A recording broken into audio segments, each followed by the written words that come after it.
Se abre la sesión pública para la presentación de los libros Frágiles, Desafíos en la salud mental y social y Reflexiones con la bata puesta. ¿Sabes cómo piensa tu médico? Cuyos autores son los académicos correspondientes, ilustrísimos señores don Manuel Álvarez Romero y don José Ignacio del Pino Montesí. Va a presentar a los autores, y le damos la palabra para ello, el ilustrísimo señor don José Manuel González Infante, académico de número y especialista en psiquiatría. Excelentísimo señor presidente, excelentísimos señores académicos, ilustres autores, señoras y señores. Miren ustedes, yo me he planteado la situación, ¿qué voy a hacer yo hoy aquí ante ustedes? Yo creo que a mi juicio solo existen dos razones que pueden justificar mi participación en este acto en el día de hoy. Una, mi designación por parte de la Junta Directiva de esta academia para que presente precisamente a los autores de estos libros que se nos van a traer en el día de hoy. Y otra razón es mi amistad por los autores de los libros, mi amistad entrañable con ellos. Eso me parece que es el elemento fundamental que me permite realmente dirigirme a ustedes y presentarlo o hacer ese simulacro de presentación, porque verán ustedes que no voy realmente a presentarlo. Porque ante mi primer cometido, presentar a los autores, lo que se me plantea es una cierta perplejidad. Presentar a dos autores que son académicos correspondientes de esta Real Academia, no tengo nada que presentar. No tengo nada que decir en relación con ello porque ustedes están absolutamente bien informados en relación a su currículum, en relación a su hacer, en relación a su propia actividad. Por tanto, poco puedo decir en ese sentido. En relación a mi segundo cometido, el haber sido designado por la Academia para, de alguna forma, intervenir en el día de hoy, y sobre todo en relación con ese rasgo de amistad con ellos, yo quiero decirles a ustedes que nuestra amistad es tan estrecha con los autores que incluso tuvieron la extraordinaria amabilidad de proponerme que prologase uno de los libros que le van a traer a ustedes en este momento. Es decir, yo prologué, tuve el honor y la satisfacción, y lo hice por supuesto con un enorme interés, el libro Reflexiones con la bata puesta. Eso por una parte, pero por otra parte, el hecho de mi relación con ellos llega a ser tan profunda que yo diría que el doctor Álvarez, por ejemplo, es una persona con la que no solamente es compañero mío de curso desde que iniciamos la carrera en la Facultad de Medicina hace ya muchos años, sino incluso en el momento actual es una persona con la que me he integrado plenamente en la realización de muchas actividades. Yo admiro en el doctor Álvarez Romero un hecho. Yo le llamé en un momento que tenía una actividad, yo diría continua, en el sentido de que era una especie de puente entre muchas actividades. Este puente entre actividades se ha demostrado por parte de él en muchos momentos, en muchas situaciones. Por ejemplo, él fue presidente de la Sociedad Española de Medicina Psicosomática y unió como un puente a través de la Sociedad Andaluza de Medicina Psicosomática a ambas sociedades, que se integraron creando un cierto paradigma común, un paradigma que partió incluso de la propia Sociedad Andaluza de Medicina Psicosomática. Es también un elemento de puente, el doctor Álvarez, con relación a la Sociedad Andaluza de Medicina Psicosomática y esta academia, porque resulta que él ha sido un cofundador de un premio de nuestra academia que viene prodigándose desde hace ya varios años y que tiene un interés muy especial, tanto para la academia como para la propia Sociedad de Medicina Psicosomática, ya que está trayendo a colación a un personaje importante de nuestra psicosomática, como es el profesor Ross Carvalho. El premio se hace en honor y en memoria del profesor Ross Carvalho. Yo quiero decirles que ambos autores presentan unas cualidades extraordinarias en el sentido del humanismo llevado al campo de la medicina. lo han llevado de una forma tan extraordinariamente bien que se plasma perfectamente en sus libros y que ellos nos los transmitirán absolutamente con toda claridad. Querría también referirme al doctor José Ignacio del Pino Montesino. Don José Ignacio del Pino Montesino es un hombre que representa también en este momento lo que sería la estructura de la sociedad, ¿cómo le diría a usted? Realmente es que no recuerdo en este momento el nombre de lo que lleva, pero es una dirección general en el Colegio de Médicos. De salud mental. Exactamente. Entonces también es un puente en relación con eso el que nos establece. Y es también una persona perfectamente integrada desde la perspectiva psiquiátrica. El doctor Álvarez lo hace desde la perspectiva médica, es internista y él es psiquiatra, con lo cual se conjuntan perfectamente. Hasta el punto de que lo que nos va a hablar el doctor Álvarez es una relación entre lo que sería la psiquiatría del siglo XXI dentro del contexto de la psicosomática. Yo recuerdo que los que hace tantos años opositamos a cátedra en un momento determinado en Madrid, resulta que había un ejercicio de cátedra que se titulaba o se llamaba los fundamentos básicos de la disciplina que uno iba a exponer. Y un fundamento básico de esa disciplina, de la psiquiatría, yo recuerdo que lo centré mucho en el contexto psicosomático, precisamente cuando lo hice hace ya pues, más de 50 años, lógicamente. Por tanto, en eso me uno también un poco al planteamiento que él nos va a hacer. Y en cuanto al doctor José Ignacio del Pino, nos trae algo, un capítulo importante en Frágiles, que para mí es un capítulo de interés muy particular. Me refiero concretamente que él nos va a hablar, o habla en ese capítulo, como ya verán ustedes, de agresividad y violencia. Yo recuerdo haber dado una conferencia en nuestra Real Academia sobre agresividad y violencia. Precisamente es algo que él nos va a referir ahora de una forma mucho más precisa y a través concretamente de estudiarlo desde una perspectiva muy novedosa e interesante, que es concretamente desde la perspectiva sistémica, por tanto psicoterapia sistémica aplicada realmente a este campo y a este estudio de esta serie de elementos fundamentales. Yo no me voy a extender mucho más, como ustedes comprenderán, simplemente darles las gracias a los autores por sus extraordinarios trabajos, que ya verán ustedes que merecen la pena su consideración. Uno de ellos incluso yo diría que es un compendio de relaciones, de conocimiento, de humanismo adscrito al campo de la medicina y muy particularmente al campo de mi especialidad, a la propia psiquiatría. Por tanto, darles las gracias. Gracias a ustedes por su presencia en este acto y nada más tengo que decir. Muchas gracias, Edith. Muchas gracias.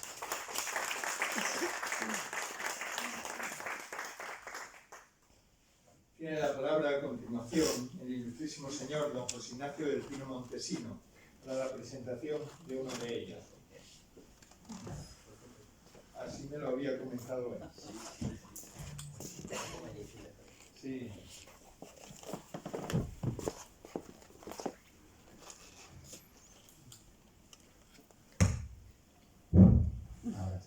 Con la venia.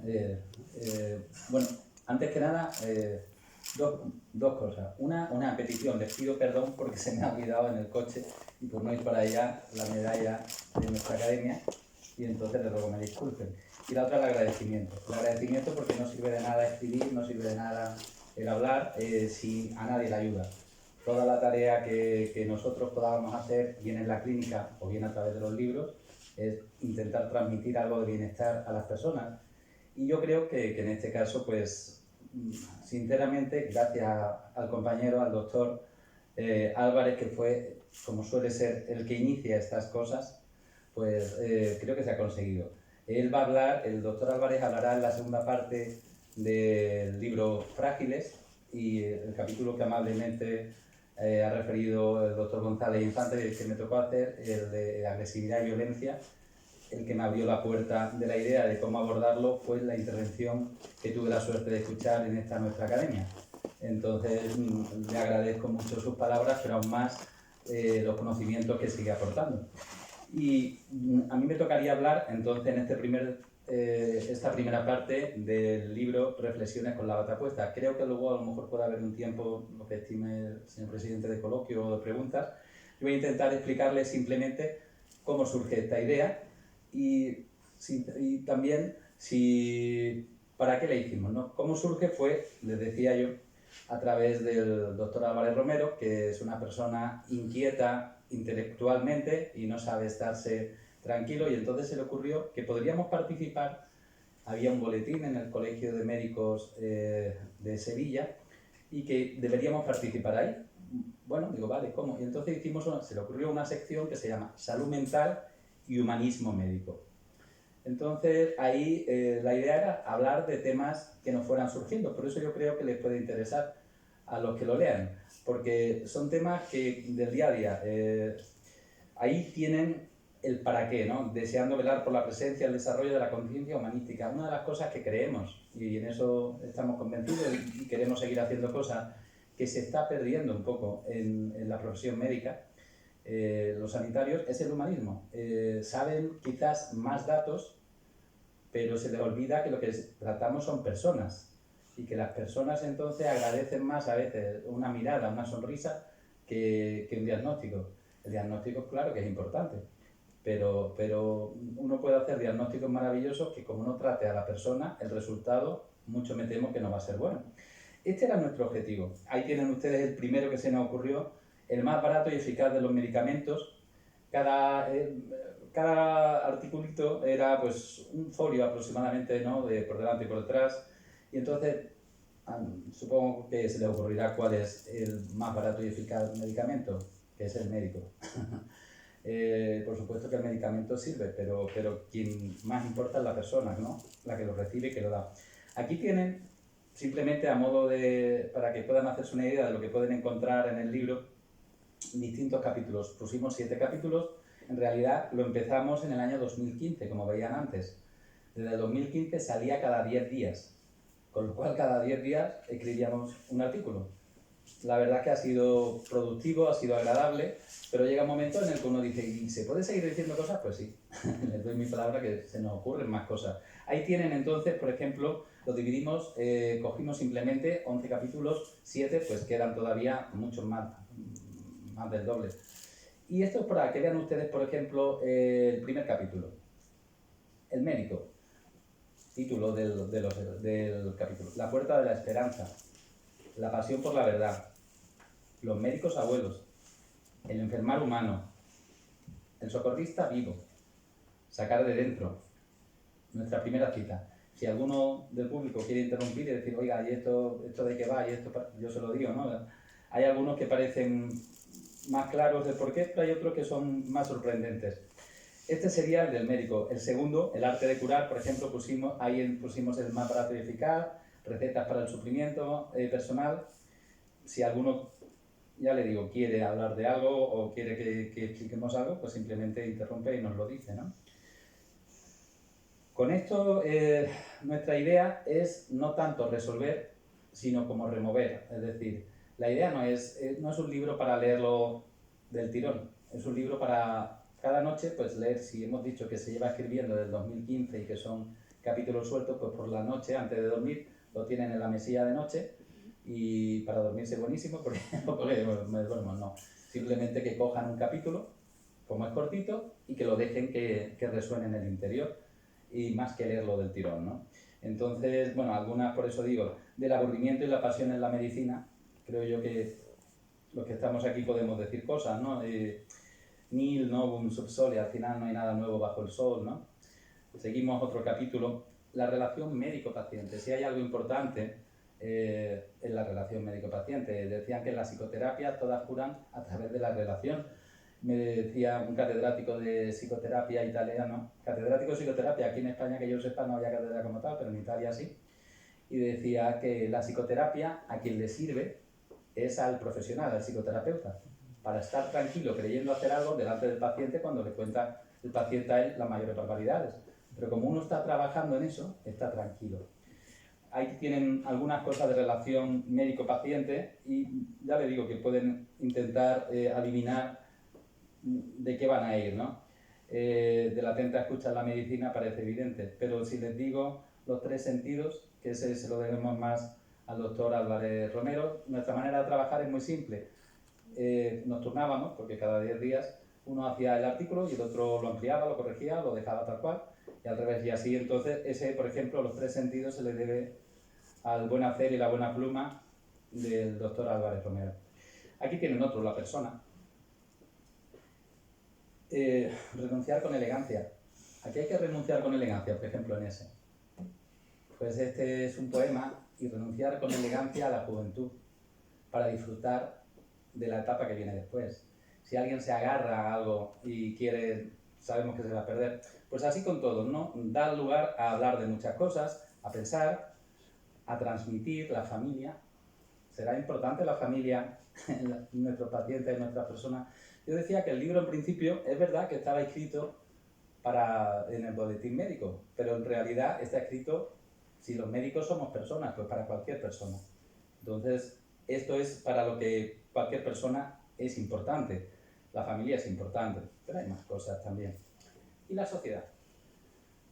A ver, una sociedad selfie, se entiende por qué, ¿verdad? Parece que estamos más pendientes de nosotros mismos que de la imagen que transmitimos que de otros. Hay otros que si lo adivinan, de verdad que les doy un premio. Este era un viernes poco claro. ¿Alguien sabe de qué puede ir? Pues de la publicidad y del Black Friday. Black Friday, ¿se acuerdan lo que es, no? El cómo nos venden ese viernes en el cual tenemos que comprar todos porque parece que el mundo se acaba y parece que si no compras estás perdiendo. Bueno, pues ahí se habla de la publicidad, que es lo que nos hace la publicidad. Ya les digo que lo que me gustaría es despertar su curiosidad para que lo puedan leer. Y aquí tenemos alguno más, psicosomática. Tenemos la suerte, hemos dicho, de contar con el doctor Álvarez Romero, que fue presidente de la Sociedad Española de Medicina Psicosomática, presidente actual de la Sociedad Andaluza de Medicina Psicosomática. Y entonces, precisamente esta semana tenemos, que están ustedes invitados, lo que pasa que entiendo que el camino puede ser largo, pero mañana, esta semana está con nosotros Luis Quiosa, que es un médico psicoanalista argentino, pero es, digamos, un autor reconocido internacionalmente en medicina psicosomática. Mañana él va a hacer una presentación, es un joven que está empezando, no sé si lo conocen, tiene 91 años, pero está absolutamente, no solo lúcido, que ya quisiera yo estar con él, pero sino además con ganas de transmitir. Si alguien quiere, mañana en el Colegio de Médicos de Sevilla, pues a las 7 de la tarde. Psicoterapia. ¿Y eso de psicoterapia qué es, no? La psicoterapia, en realidad, la psicoterapia, pues podemos hacer muchas definiciones, pero la que a mí suelo decir, porque es la que me preguntó una niña y se me ocurrió, ¿y tú qué haces, no? Entonces, pues digo, bueno, pues trabajo, claro. Si yo, como psiquiatra, pues dice, vale, pones medicina. Digo, hombre, pero también hablo. Dice, ah, sí, ¿para qué? ¿Eso qué es? Digo, psicoterapia. Dice, ¿qué es la psicoterapia? Entonces digo, va, hagamos algo de esta. Digo, ayudar a que la persona resuelva problemas. Dice, ah, qué bien, tú resuelves problemas. Digo, yo ni uno, pero ayudo a que los resuelva, si quieres resolverlos, claro, ¿no? Pues ahí tenemos psicoterapia y sentido común, o las que quieran, ¿no? Hay unas cuantas. Por cierto, a Ross Carballo lo han reconocido, antes han comentado Ross Carballo, padre de la psicosomática española. Y el de al lado, ¿qué es lo que se ve? Esa imagen circense o circense, ¿no? Pues esa se la debo al presidente de la Sociedad Ericksoniana a nivel mundial, que precisamente pues, vino a Sevilla, estadounidense, y vino y entonces habló de psicoterapia. Y la imagen que él dijo de la psicoterapia, dice, la psicoterapia no es un mero dar, no es un mero impartir, no es un mero... No. Dice, la psicoterapia, y esta fue la imagen que fue, es como los malabaristas. Yo te suelto un mono, tú me devuelves uno, yo te doy otro, tú me das otro. Y de esa manera, entonces, la psicoterapia es un trabajo conjunto. Y lo que cura es la relación.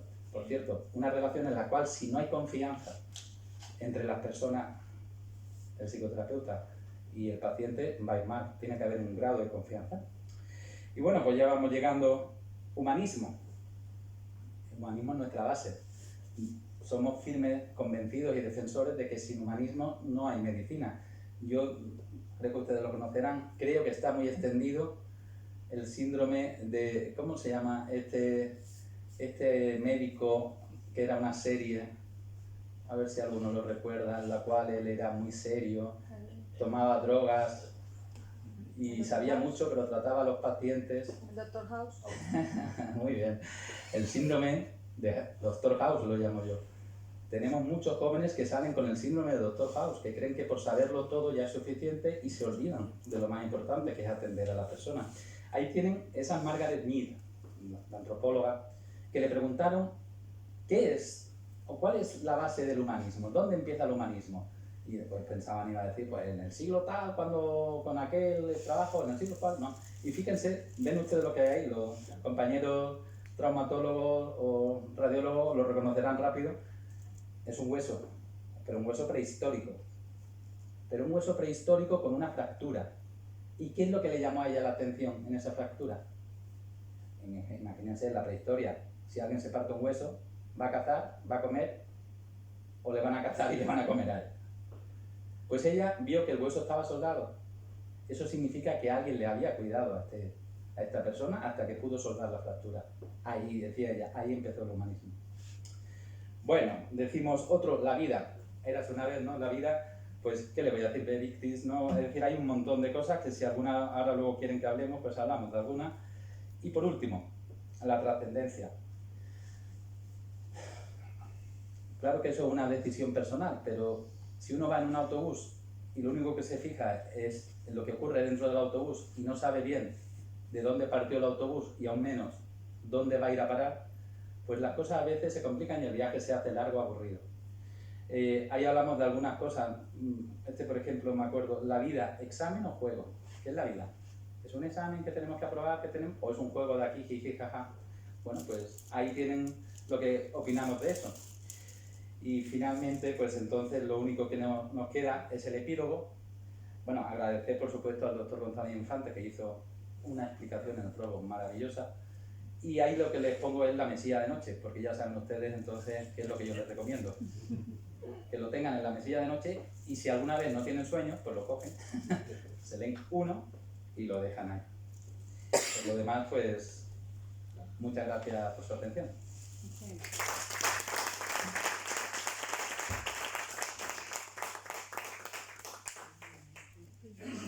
Y a continuación, el ilustrísimo señor don Manuel Álvarez Romero, que presentará el segundo de estos libros, Frágiles.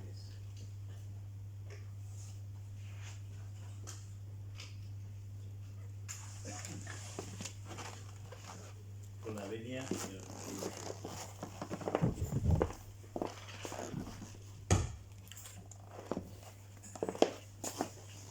he dicho que con la venia, porque genial no hablo. Bueno, creo que es bueno advertirles de que ahí en la entrada hay una disposición de ustedes pues algunos libros y que al final, si os parece, alguno lo necesita, pues el doctor Despino y yo mismo pues os dedicamos, firmamos lo que sea el libro, si os parece.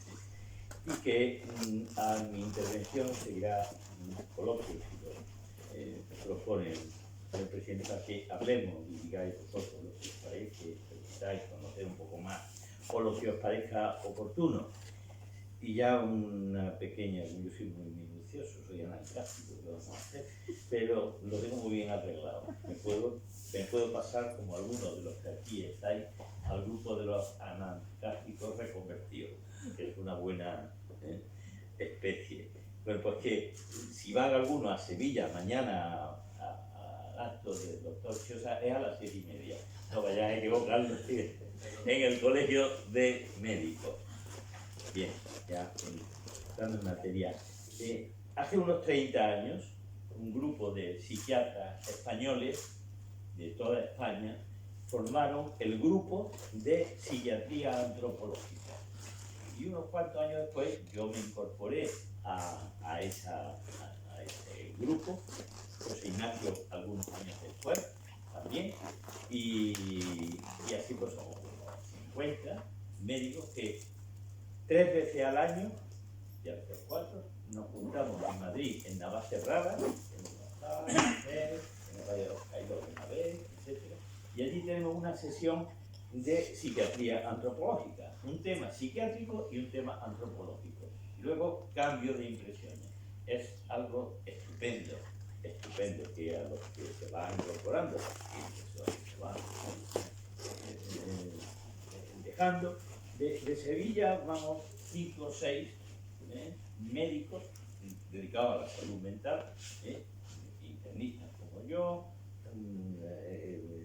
psiquiatras la mayor parte, psicoterapeuta alguno, y es una cosa maravillosa. Y el día 29, me parece que es de octubre, nos juntamos para el encuentro número 100. Muy bonito.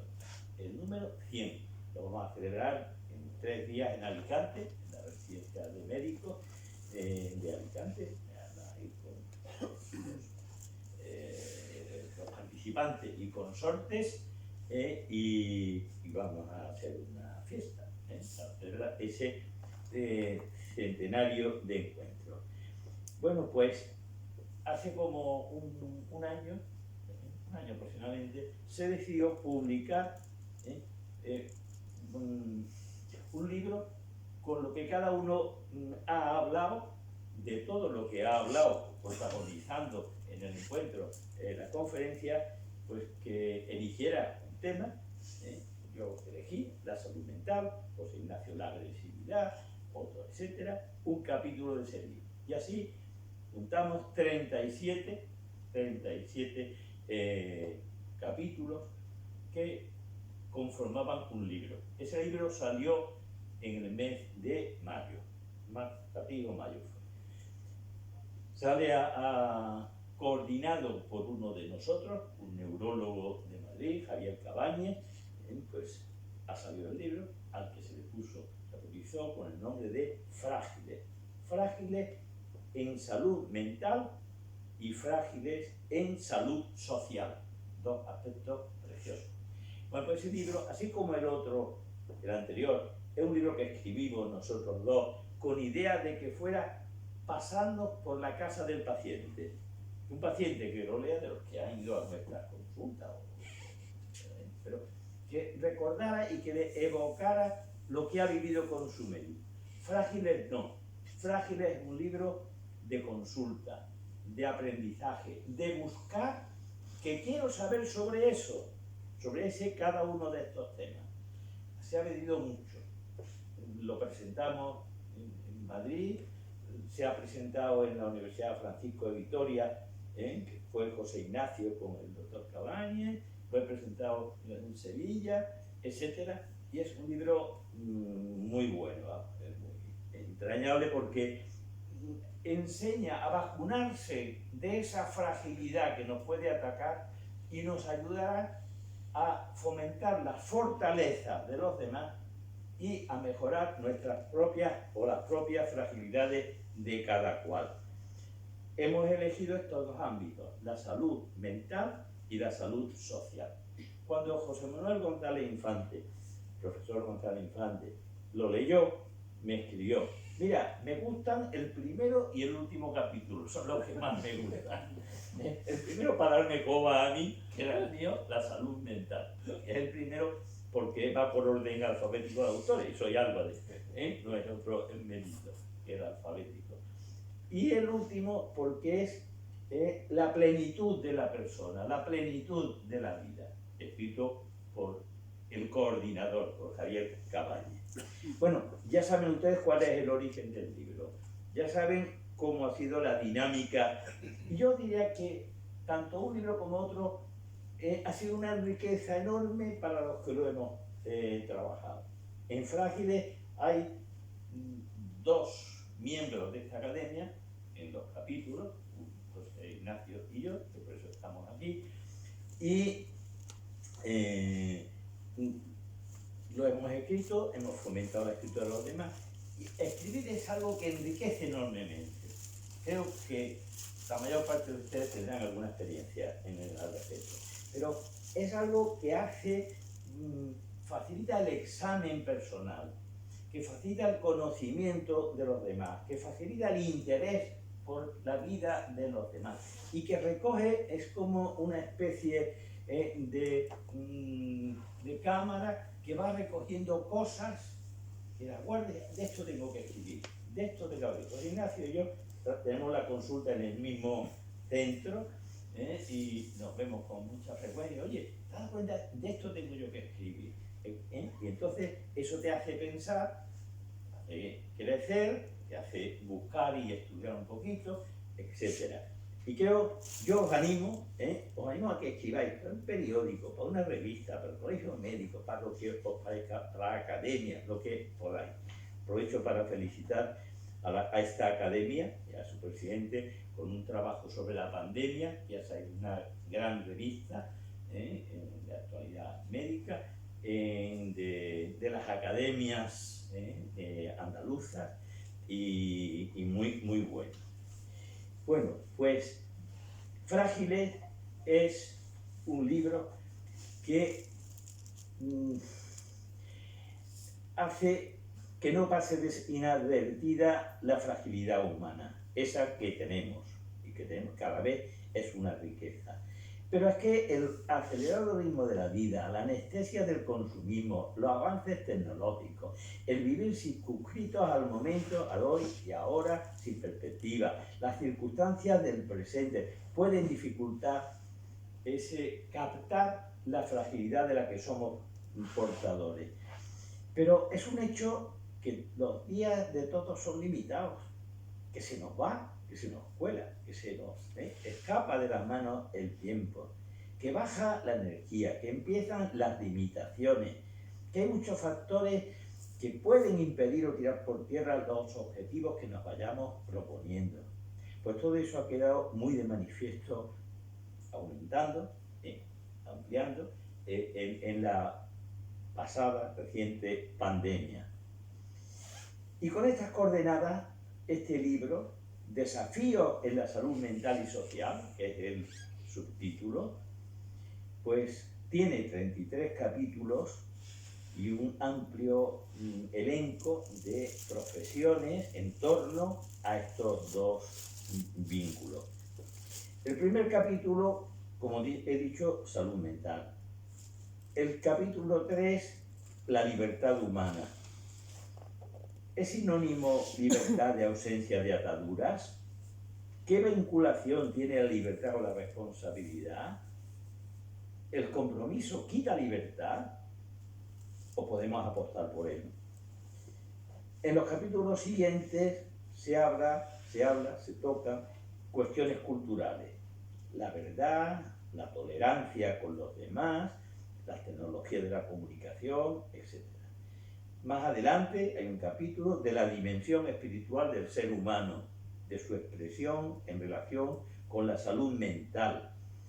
¿El modo de vivir la religión influye en la salud mental? ¿Hay factores de protección o de riesgo para la salud mental en el hecho religioso? Luego hay 6 capítulos dedicados a la familia. La adolescencia, la infancia, la educación, la paternidad, la maternidad, la adolescencia, el trasfondo antropológico de la... Yo no he entendido, esto ha sido un fallo de la tecnología mía. Muchas gracias. En el capítulo 15 a 20 se tratan diferentes experiencias inevitables en la vida de cualquier persona. En relación con ciertas claves sociales, por ejemplo, el sufrimiento, el envejecimiento y la muerte, la soledad, la culpa, el perdón, el amor, la sexualidad, la agresividad, la violencia. ¿Tiene algún sentido el sufrimiento? ¿Cómo afrontar la muerte? ¿Qué causa y qué lleva consigo la soledad? ¿Es equivalente el amor y la sexualidad?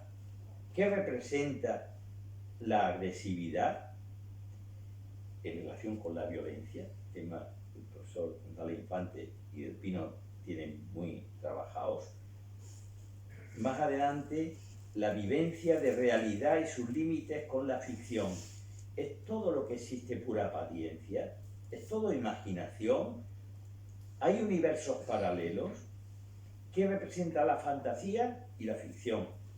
En los capítulos 22 y 23 se habla del trastorno mental, las diferentes estrategias para mejorar la salud mental. ¿Cuál es el papel de la psicoterapia? ¿Dónde está el límite de la normalidad o de la anormalidad, de la anomalía y de la enfermedad o del trastorno? El estrés y la ansiedad se analizan en el capítulo 24. Y los siguientes hablan de personalidad, actitudes ante la vida, manifestaciones que pueden suponer riesgos para la salud mental. Ahí se revisa el perfeccionismo, las personalidades difíciles, la depresión, el suicidio, las adicciones, los trastornos de la conducta alimentaria. El penúltimo capítulo habla de algo muy interesante, el cuidado de las personas, de cómo cuidar a quien lo necesita y cómo cuidar al cuidador, a los cuidadores. Y por último, como ya anuncié antes, está el último de los temas que se titula El reto de vivir. La vida es un reto y según como la afrontemos se convierte en una monotonía y en algo que se va cayendo de las manos, o es algo a lo que te agarras, pero que además con responsabilidad lo sueltas. Cuando este año, este verano, leyendo a Gustave Thibon en un libro que se llama El equilibrio y la armonía, decía que quizás la tarea más importante de una persona mayor es saber ir pasando las páginas de la vida con elegancia, con desprendimiento, para prepararse para las que le quedan, que no sabe cuántos son. Uno pasa un taco entero o pasa unas cuantas, y aprovecharlo de esa manera con más atención. Uno de los artículos que hemos escrito, José Ignacio y yo, hace unos meses, y ya ha salido en el boletín del Colegio de Médicos de Sevilla, trata de esto. Se llama Fortalezas y fragilidades del hombre de hoy. Y hace una relación entre dos libros. El que estoy presentando como Fragilidades y otro libro que a mí me ha servido mucho. Se llama Sociales o Salvajes. 4 visiones de una realidad. El hombre de hoy, ¿a qué aspira? Aspira, un amigo de este grupo de médicos de antropología decía que la diferencia entre la selva y el país y la civilización está precisamente en el respeto. El respeto. Hay respeto hoy día, va bajando mucho. A veces me da miedo ir por calles y por ciertos recargos, calles oscuras, ¿no? Vamos, en el puerto y en San Fernando han estado acosando a 2 chicas de 20 años hace 2 fines de semana, hijas de un amigo y una hermana. Bueno, pues a una fiesta, bueno, pues hay una falta de seguridad que te hace, como decía este señor, con una mano en la cartera y otra en la espalda. Bueno, pues todos estos interrogantes sobre si debemos entregar nuestra libertad a cambio de un proyecto en común más importante y seguro. Si ser sociales es algo que propicia una buena vida, nos hace mejores, nos permite entender mejor lo que somos. Generamos así una mayor responsabilidad que nos beneficia. ¿Cuáles son las perspectivas en torno a todo esto? Y termino con un artículo del ABC de hace 2 días en Sevilla, escrito por un gran amigo llamado José María Ferre, que algunos de los aquí presentes sé que lo conocen. Pues José María escribió un articulito que dice Educación social y aprendizaje.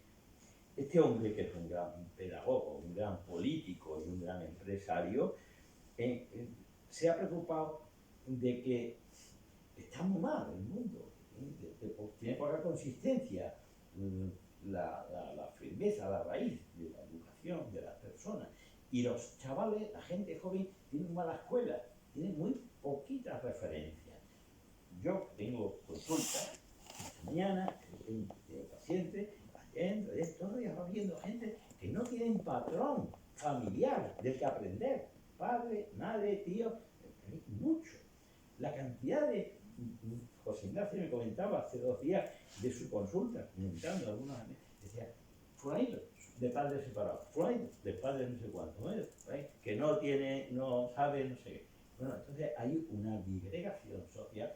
Bueno, pues yo creo que los que estamos aquí tenemos esa misión que el ser académicos, y yo diría que por extensión todos, de reforzar la educación personal de la entidad, de la madurez de las personas. No como se hace en la universidad, que es más bien técnico, no como se hace en la universidad, que es de tipo docente, sino de ir a los valores, de ir a la esencia, de ir al ser de las personas. No sé que me excedo, os pido disculpas y os animo a incorporaros, si es posible, a tratar de escribir, donde sea. Y en segundo lugar, a estar como con un cierto complejo de maestro, o de oficio de maestro, que mejore la salud de nuestro planeta, de nuestra sociedad. Muchas gracias.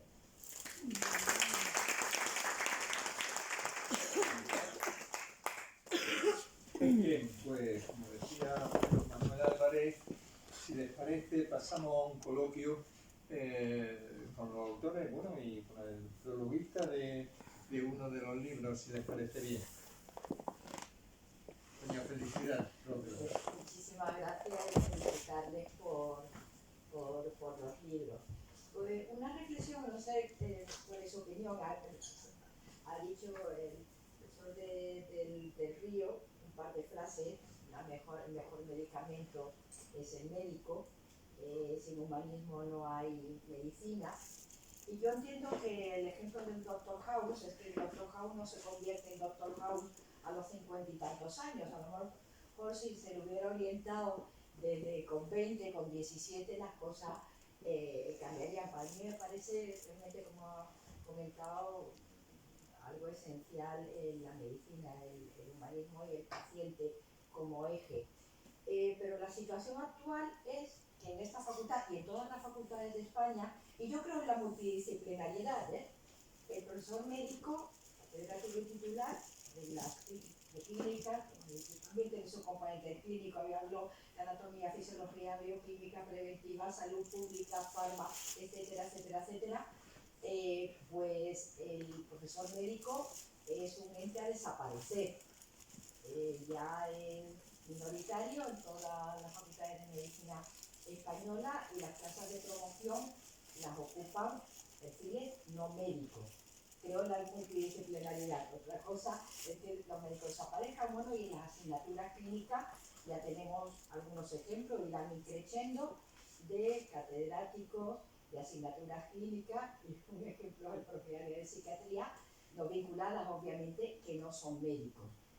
Este sistema que tenemos, ¿cómo ayuda o cómo a formar a los futuros profesionales de medicina? ¿Se puede hacer medicina sin profesores médicos? Le pasamos al catedrático. Bueno, sí, no me lo había planteado en ningún momento. Yo pienso que es muy importante, lógicamente, ser médico para poder expresar realmente lo que... ¿Ahora? Me parece que es muy importante, porque yo creo que cuando uno está impartiendo docencia desde la medicina y en la medicina, o para los médicos, realmente está impartiendo algo que sale de uno, de dentro de uno mismo. Entonces yo creo que es un elemento importantísimo el que uno sea médico para que haya tenido una experiencia vivida claramente en sí mismo que pueda transmitir nuevamente al médico. Por eso, sin ser extremista, sin buscar una situación de decir esto es solo de los médicos, porque hay muchas disciplinas. Lo multidisciplinar, lógicamente, hoy día es fundamental y básico, que pueden impartirla mucho mejor personas que no tienen por qué ser médicos. Pero yo creo que el espíritu de la medicina lo dan los médicos. Y por tanto tiene que ser un médico el que de alguna forma aúne ese conjunto de conocimiento y pueda proyectarlo realmente a aquellos otros que van a ser también médicos. En ese sentido solamente me polarizaría un poco más al concepto de la medicina desde la medicina dada por los médicos que no por otra serie de personas que pueden lógicamente colaborar con sus conocimientos al conocimiento que el médico no tiene. Pero para mí lo importante de la medicina es el espíritu del médico, la impronta que el médico puede imprimir por el hecho de ser propiamente médico y haberlo vivido como tal. No sé si con eso te contesto un poco lo que decía. Yo coincido. El problema es que el sistema va en la línea contraria. Exacto. Pero me da la impresión de que eso puede ser muy malo. Puede ser muy malo de cara al futuro. Yo creo que está muy bien la coordinación, la integración de disciplinas y por supuesto el conocimiento multidisciplinar como elemento básico no puede tener un médico, por el hecho de ser médico. Pero es que la medicina se debe ejercer de una forma distinta. El médico lo que no puede es mandar analítica y poner un aparato de televisión y mirar tal y hacer una... Yo creo que el médico tiene que dar algo de sí mismo en la relación. Y ese algo de sí mismo lo enseña precisamente el ejercicio de la propia medicina. Es un poco la impresión que tengo. Quizás muy vieja, un tanto vieja. Me voy a permitir opinar. A mi juicio hay varios problemas que necesitaríamos considerar aquí, ¿no? Uno, realmente desde la esfera social es difícil modular lo que ocurre dentro de una familia, sobre todo si esa familia es una familia, como se ha comentado con anterioridad, donde falta alguno de los miembros y el otro tiene que ir a trabajar, ¿no? Eso probablemente sea una actuación social, mucho más que una actuación por parte de una academia, por parte de una universidad, incluso por parte de una escuela o de un instituto, mi juicio. Dos, el hecho de que, si ustedes piensan un poco, actualmente se prima la búsqueda de la información sobre la formación. No hay ningún chaval de 12 o 13 años que no sea capaz de conseguir los datos de cualquier cosa. Puede que nunca haya oído hablar del profesor Ross Carballo, pero sin embargo le aseguro que le dan ustedes Ross Carballo y es capaz de sacarle 17 búsquedas en internet al respecto de dicho profesor. Y por último, algo en lo que estamos entrando cada vez más, que es el hecho del metaverso. Hay un capítulo que a mí me gustó mucho dentro del libro Frágiles, que es el de las realidades paralelas, ¿no? Donde efectivamente lo que está ocurriendo es que cada vez más estamos, no solo los niños, metidos en nuestras casas, viendo el mundo a través de Internet. Socializamos incluso nosotros bastante menos de lo que queríamos, de lo que previamente se había hecho. En toda esa situación ocurre la pérdida de la docencia por parte de los propios médicos. Pero es que lo que le estamos transmitiendo a los alumnos es fundamentalmente información.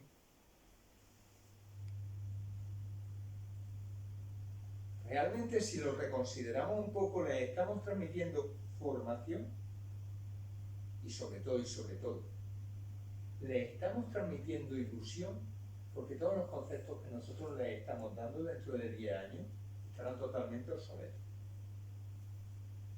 Pero si le hemos transmitido la ilusión por la profesión, ellos captarán los nuevos conceptos. ¿Lo puede hacer lo mismo un médico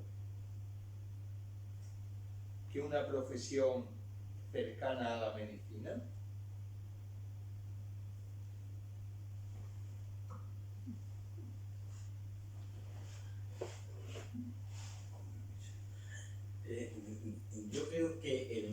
tiene que suscitar la ilusión de ser cuidador, de cuidar. Yo hablo mucho de que se cura en medicina, pero en cualquier medicina, en cualquier rama o aspecto o especialidad, con pastilla y con palabra, y con pastillas de todos los elementos farmacológicos, y con palabra, todos los elementos humanísticos, psicoterapéuticos, informativos, etc.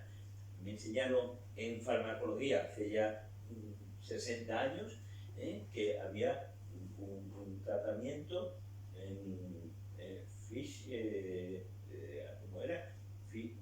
Físico, o sea, farmacológico, psicológico, higiénico y dietético, más o menos. Sánchez de la Cuesta por ahí nos llevaba. Luego eso se les fue, se quedaba en una pobreza en algunos de ellos. Pero hoy en día lo que no pueden ser los médicos es quimiatras, no psiquiatras, quimiatras.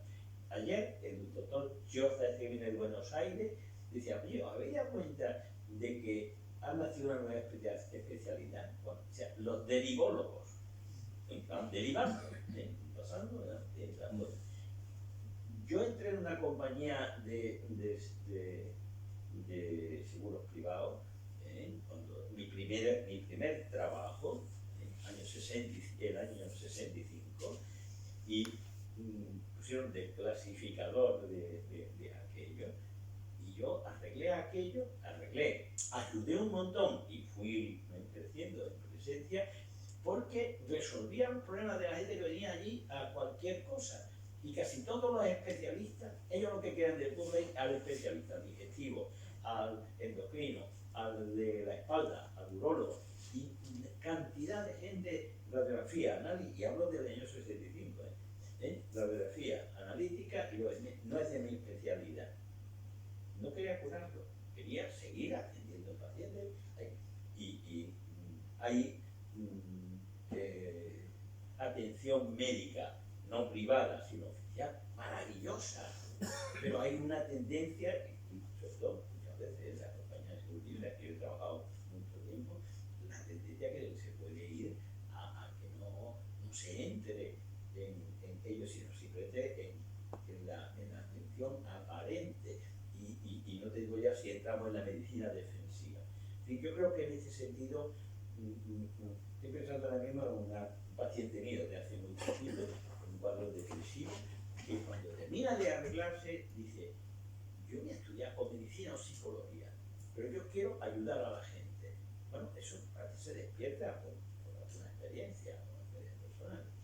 Me parece que esas cosas las podemos, todos los que estamos aquí, que somos médicos, que llevan muchísimos años, me parece que participan de esta idea, pero acepto la discrepancia, total o parcial. Sí, a ver, se oye, sí. Bueno, después de lo que han dicho, ya he tomado nota mentalmente de varias frases de aquí de los profesores que me voy a quedar para la siguiente. Pero respondiendo a la pregunta, por supuesto que tiene mucha sustancia y no se puede responder. Yo creo que no solamente ya la formación, que yo de esa parte conozco un poco menos, yo sería más de la clínica. Entonces, bueno, mi mujer es traumatólogo, por lo cual el mundo de la cirugía me suena bastante y lo conozco, y son necesarios. Es decir, pues, y mucho, claro, un cirujano no es que hable mucho quizás con el paciente, tiene que resolver. Pero sí que es verdad que depende de la confianza que tenga el paciente con ese cirujano, cuando ya se traslada, se hace la transferencia al sistema, se complica, porque ya no sé en quién confío. Es que este hospital es muy bueno, es que tal, sí, pero ¿quién va a ser? Entonces, yo creo que incluso en la cirugía es necesario una confianza, pero voy un poco más. El problema no es solamente ya, por eso decía, de la formación. Aprovecho y lo digo aquí, lo he dicho en muchos sitios, no hay derecho, es una cosa impensable, es una aberración el que obliguen a un médico a ver un paciente en 7 minutos y de encima que digan gracias. Si a mí yo voy a un bar y a los 7 minutos me dicen que me vaya, me parece, no vuelvo a pisar ese sitio, me parece que me han maltratado. ¿Cómo puedes obligar a un profesional que sabe de medicina a tratar a un paciente en 7 minutos y luego otro? están matando la gallina de los huevos de oro y hoy día no quieren ser ya la gente, claro, entonces el modelo house es atractivo porque doy dos voces y pongo esto y ya está, pero en realidad no hago. Entonces yo creo que es un problema muy complejo en el que todos podemos hacer algo, aunque sea algunos en la formación, otros en la clínica, pero transmitir, y la palabra ha salido, tenemos que transmitir ilusión por nuestra profesión, porque yo creo que es de las más bonitas que hay, porque que yo sepa, hombre, cualquier profesión es digna, ¿no? Siempre que sea honesta, pero el mecánico, el pobre, que atornilla no le da la gracia a los tornillos por haberlo hecho bien. Y sin embargo nosotros tenemos experiencias de personas que te agradecen, que te recuerdan y que te quieren, ¿no? Entonces, bueno, pues yo creo que este tema y en un ámbito como nuestra academia, que tal, pues da para muchísimas sesiones con muchísimos profesionales y más a lo mejor de los que están hoy ahí y oyendo. ¿De acuerdo? Gracias por la pregunta. Bueno, es para contestarle a todos, a uno por uno. Tenéis toda la razón. La pregunta que ha hecho doña Felicidad es magnífica y ha dado casi con la cuestión, que hay que transmitir el saber, enseñar el saber, transmitir, como usted ha dicho, la ilusión. Es más, yo en mi consulta, yo soy psicoanalista, psicoterapeuta, psicoanalista, me he llegado a inventar una palabra que es la ilusiopenia. Es la falta de ilusión. No tiene nada que ver con la anedonia, que como todos ustedes saben, es un efecto de la depresión, es la gana de hacer cosas y demás. Pero la ilusión es otra cosa que te permite el orientarte y te permite el perseguir algo, el lograr un fin. Para mí ha sido, como alumno de medicina, ha sido muy importante aquellos médicos que me han transmitido su experiencia personal con lo que me estaban enseñando.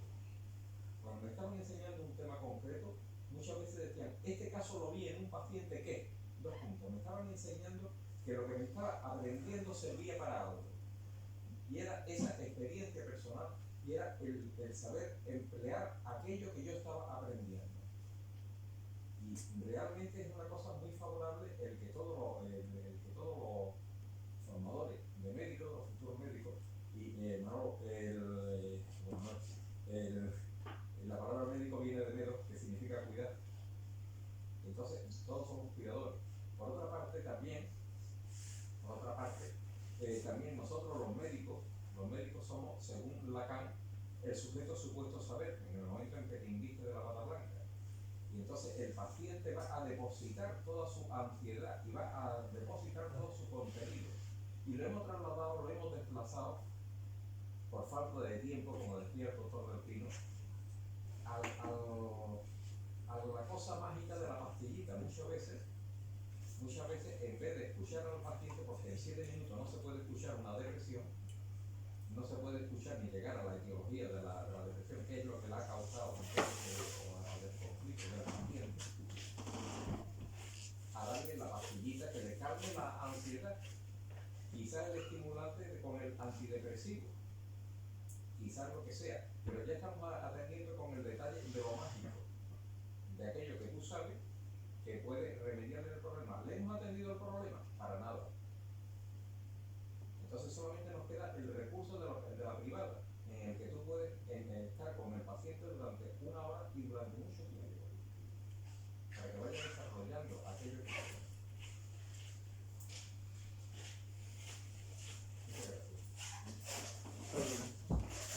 Sí, no, en primer lugar felicitar a los ponentes y aseguro que me leeré el libro y lo pondré en la casilla de noche.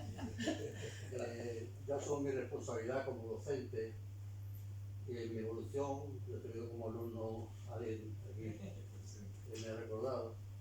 Creo que la sociedad competitiva en la que vivimos ha transformado la vocación del médico en el estudiante de medicina. El estudiante de medicina llega no con el objetivo de aprender medicina y ni siquiera de ser médico, sino con el objetivo de superar un MIR, un examen tipo test totalmente impersonal, donde no hay ni valores ni humanidades, simplemente contestar preguntas.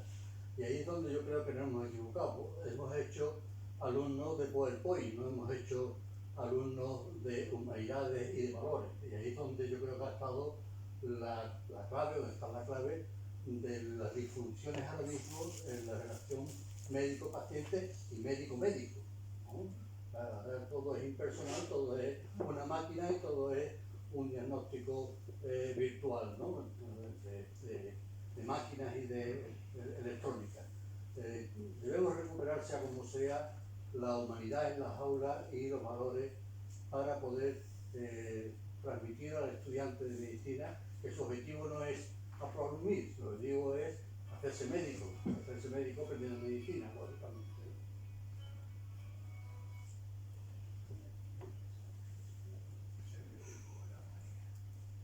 No sé, hay que contestar, lógicamente, porque realmente yo estoy tan absolutamente de acuerdo con él que simplemente no tengo por qué decir nada más que amén y punto. Por tanto, estoy de acuerdo con lo que está planteando. Yo pienso que es que si se pierde eso en la medicina, se pierde la medicina. Entonces, existirán una serie de técnicos, bueno, lo hemos visto en algunas películas de televisión, ¿no? Un señor con un aparatito que se lo pone y le diagnostica y tal, y lo pone buenísimo al individuo, evidentemente. Pero se está pasando uno a un nivel que no es el auténticamente el que tiene que coger el médico. Hay una serie de actividades que se desarrollan actualmente en la medicina que son eficacísimas en cuanto a diagnósticos, por ejemplo, pero que crean una cantidad de conflictividad interna en los pacientes extraordinariamente importante. Un médico que no valore realmente que cuando tiene que hacer algún tipo de exploración especial al enfermo, lo mete dentro de una cadena y en esa cadena va pasando el enfermo, como por ejemplo ocurre hoy con las colonoscopias se le hacen casi por serie. Entonces la gente va pasando. Yo sé que incluso ha habido personas que han pasado y han dicho, bájese el pantalón y túmbese ahí. Y se ha terminado. Ahí se termina todo, le ponen tal, lo anestesian, y adelante, y sigue. Y aquello sigue con una cadena. Alguien se ha puesto a pensar en una persona que está sometida a esa cadena, la cantidad de situaciones conflictivas personales que está experimentando, posiblemente no. Y posiblemente sea eso secundario a la producción de otra serie de problemas que pueden tener lugar nuevamente y que tienen que ver otros técnicos desde otras perspectivas. A mí me parece una auténtica barbaridad lo que ocurre actualmente. Actualmente hacemos unos diagnósticos preciosos y precisos, pero posiblemente hemos perdido en la labor terapéutica algo extraordinariamente importante que tenían nuestros mayores y que hoy día, por supuesto, no lo tiene la propia medicina. Yo lo lamento, a mí me parece tremendamente lamentable.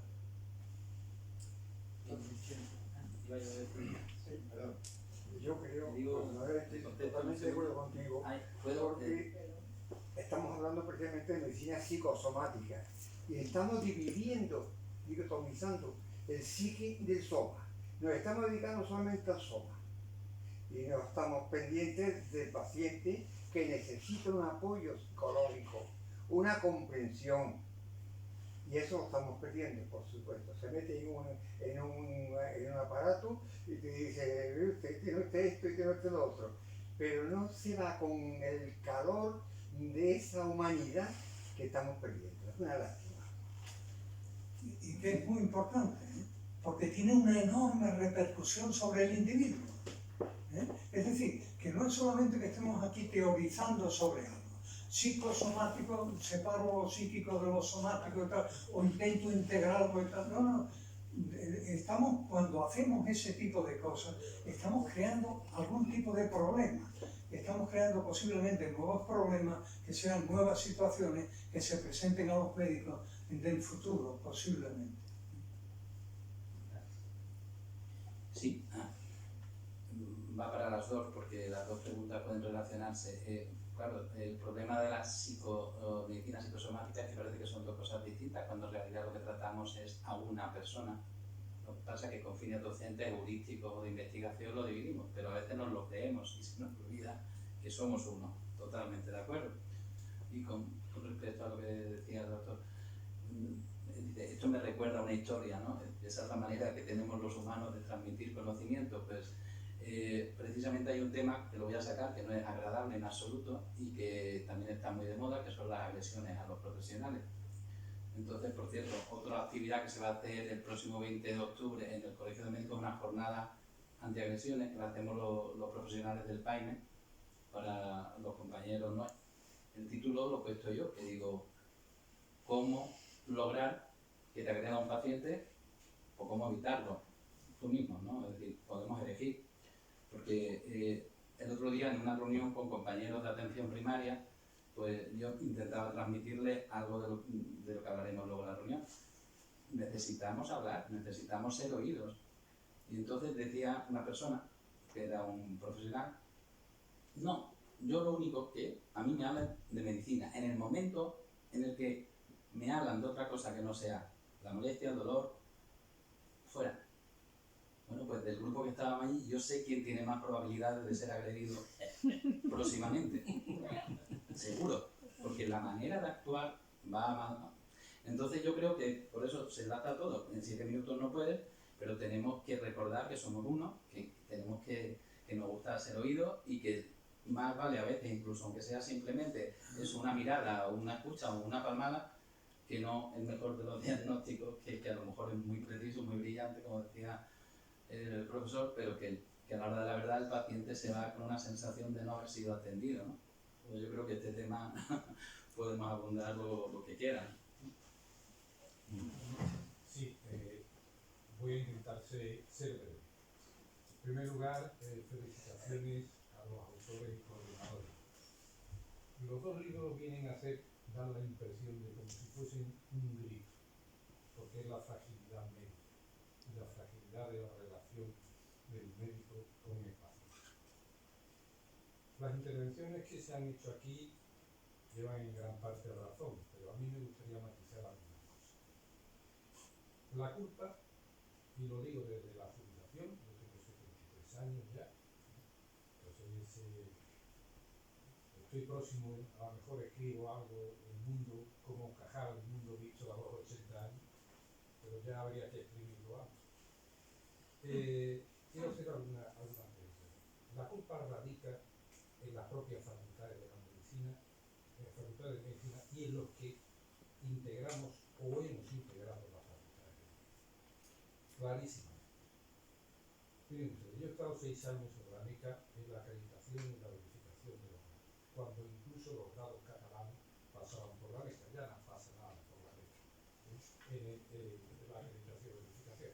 Cada uno se lo verifica con su agencia autonómica y la agencia autonómica, claro, lógicamente no va a ir contra la universidad que está financiando la misma autonomía. Hemos inventado algo importante.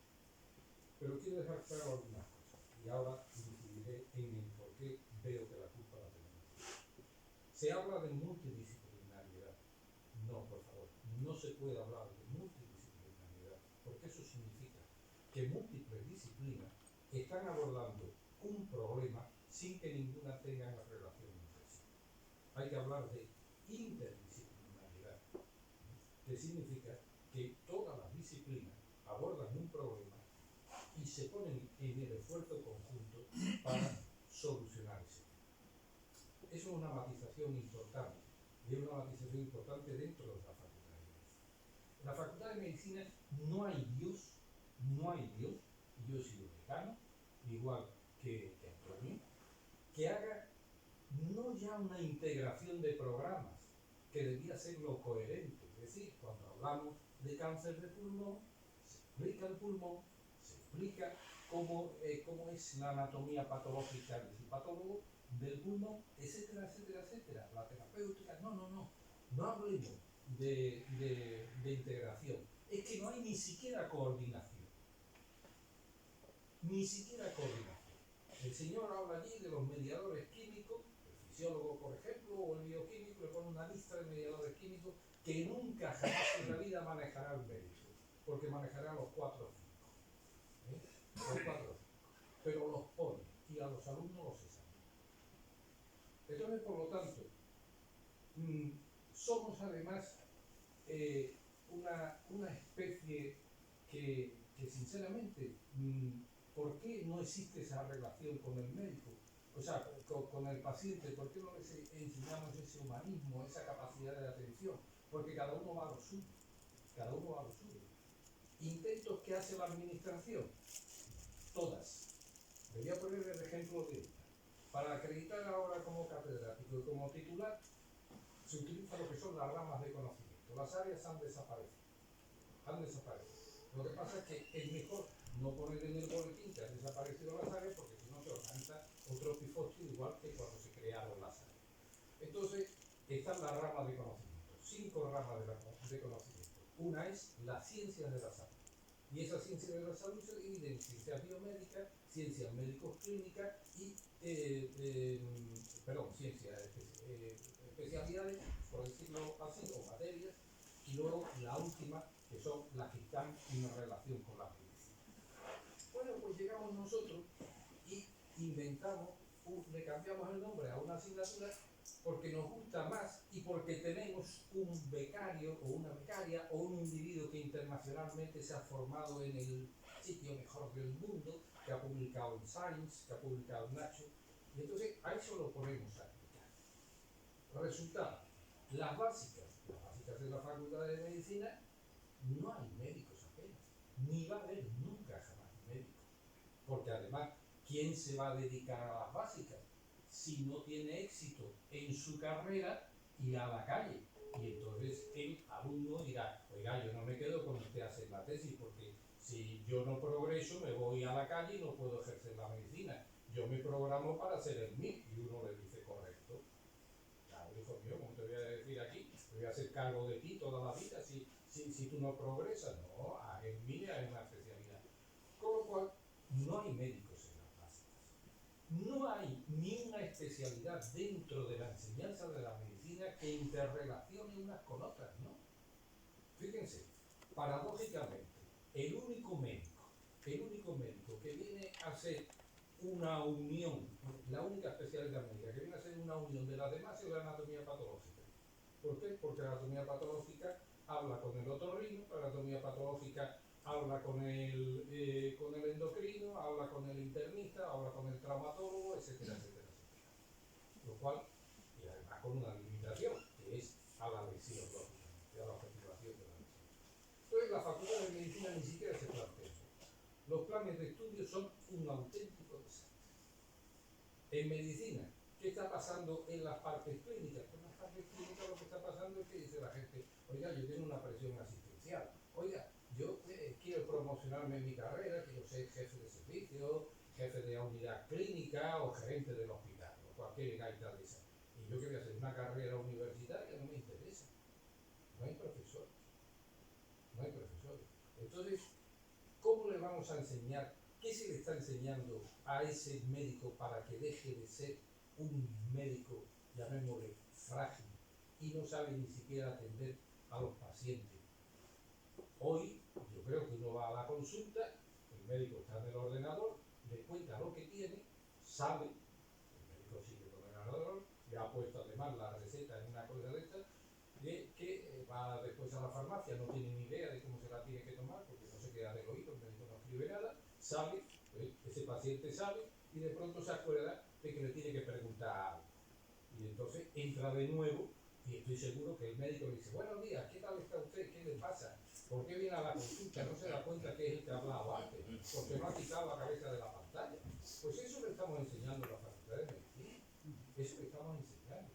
La Facultad de Medicina se ha convertido únicamente en un sitio donde se aprueban asignaturas y los estudiantes nos dicen, oiga, no me moleste mucho, no me moleste mucho.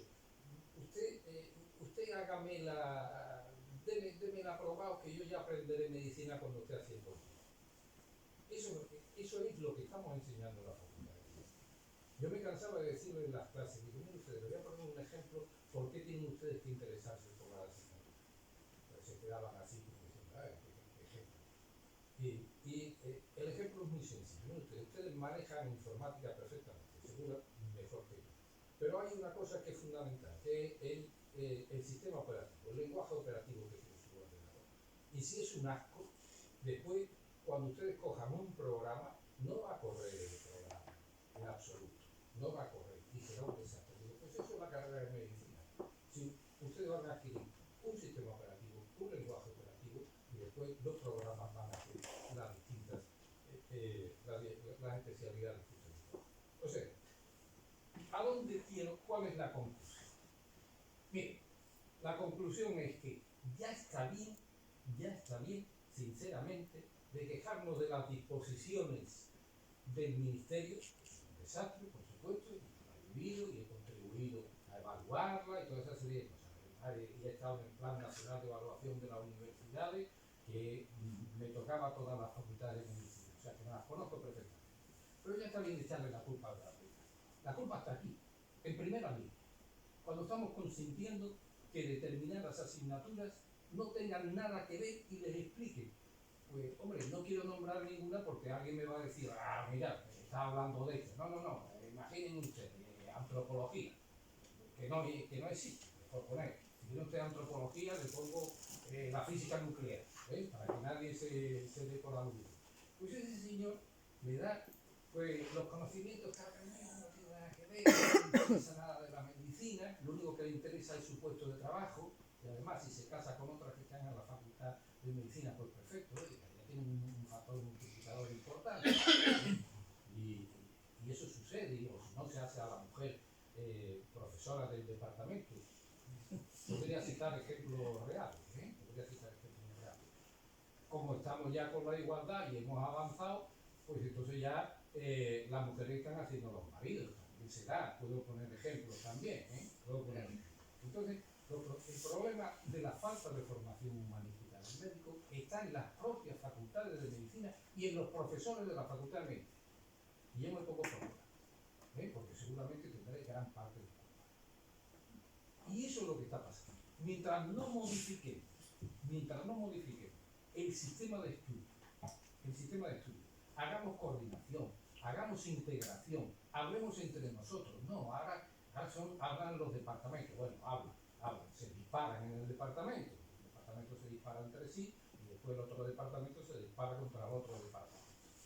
En fin, no me quiero extender, pero yo creo que a determinada edad se puede decir, vamos a dejarnos de tonterías, que esto no es toda la normativa del ministerio, que esto no es la sociedad. Yo creo que las sociedades son siempre perfectivas. Hoy hay menos hambre, se curan mejor las enfermedades, y si nos quejamos de que los niños y tal, pues yo qué sé, habría que ver a Rinconete y Porterillo, y habría que ver la tarilla. Cualquier novela picaresca española, cómo era la sociedad de aquella época. Entonces yo creo que somos mejores, que la sociedad es mejor en sí, pero lo que fallamos somos los que estamos todos los días. En fin, reflexiones sobre la fragilidad médica. Yo hubiese cogido una portada para unir los dos libros, que sería El grito de Munch. A por él. Esto es un desastre. Pues nada más, muchas gracias y perdón ustedes que la haya soltado. Nada, muy bien. Muy bien. Vecinos míos, gracias, venido.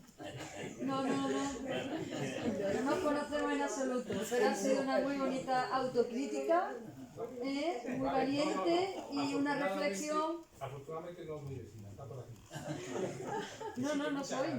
No lo soy, no le conozco de nada, soy la más ajena al mundo médico que probablemente hay aquí, pero por eso me ha sorprendido y me ha sido muy grato oírle esta reflexión, bueno, a todos, ¿no? Pero especialmente esa reflexión tan ponderada y con tanto valor. Hombre, yo se lo agradezco mucho porque la verdad he hecho estas reflexiones cuando yo las he hecho en mi departamento, una cosa de esa, imagínense que casi he pensado que no salía bien. Pues han perdido sus alumnos un gran profesor, desde luego. Bueno, sí, me fui antes.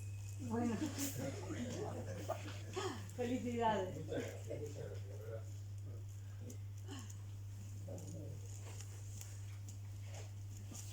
Bien, si no hay nada más, quedan algunas palabras que decir por parte del presidente para cerrar la sesión, y una de ellas, la única, que es una frase que introducen en el primero de los libros y que es de Ross Carballo. La medicina psicosomática nace de la falta de prisa del médico. Exactamente. Muchas gracias, se levanta la sesión.